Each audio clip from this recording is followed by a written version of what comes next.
Hello friends, this is Sushant. Welcome to my channel. আমরা যে জাভাস্ক্রিপ্টের যে বাংলা টিউটোরিয়াল কোর্স শুরু করেছিলাম, সেই কোর্সের আজকে হচ্ছে 9 নম্বর ক্লাস। 9 নম্বর ক্লাসে এখানে একটা 9 নম্বর ফোল্ডার ক্রিয়েট করেছি এবং ফোল্ডারের ভেতরে index.html ফাইলটা ক্রিয়েট করেছি এবং সেটাকে আমরা VS কোডের মাধ্যমে ওপেন করে নিয়েছি। বোঝানো গেল?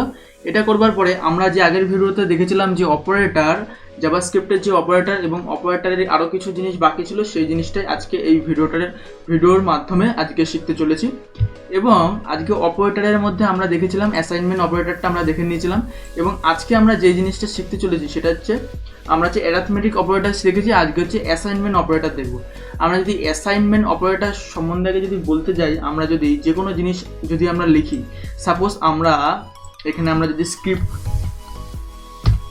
আমরা জানি যে কোনো জাভাস্ক্রিপ্টের সিনট্যাক্স লিখতে গেলে আমাদের স্ক্রিপ্ট ট্যাগ নিতে হয় এবং স্ক্রিপ্ট ট্যাগের ভেতরে আমরা লিখব। এবার আমরা যদি সাপোজ ভ্যার নিলাম, ঠিক আছে, এবং ভেরিয়েবল নেওয়ার পরে সাপোজ নেম, ভেরিয়েবল নেম, এই যে ইকুয়াল টু দিলাম, এই ইকুয়াল টুকে বলা হয় অ্যাসাইন। এইটার ভেতরে আমরা অ্যাসাইন করছি কি সুশান্ত বর্মন।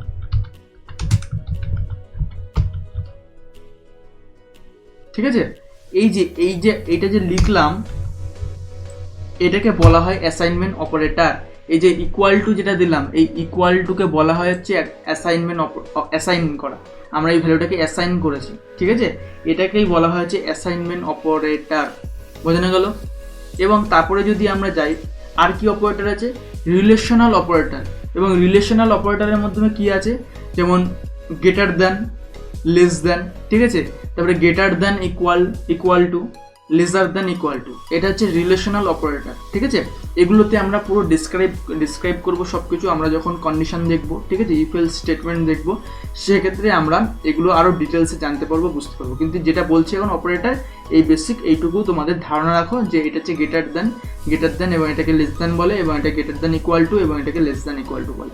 ঠিক আছে, এবং অপারেটরের মধ্যে নেক্সট অপারেটর হচ্ছে লজিক্যাল অপারেটর। ঠিক আছে, লজিক্যাল অপারেটরের মধ্যে কি পড়ে? অ্যান্ড অপারেটর, নট অপারেটর এবং অর অপারেটর এবং নট অপারেটর। ঠিক আছে, অ্যান্ড অপারেটর, অ্যান্ড যে চিহ্নটা আছে এর মাধ্যমে অ্যান্ড অপারেটরকে বোঝানো হয়। আর অর চিহ্নটা হচ্ছে এই পাইপ চিহ্ন, মনে করো আমরা শিপ চিপে যে আমরা এন্টারের উপরে যে অপশনটা রয়েছে, এই পাইপ চিহ্নটার মাধ্যমে আমরা অরকে বোঝানো হয়।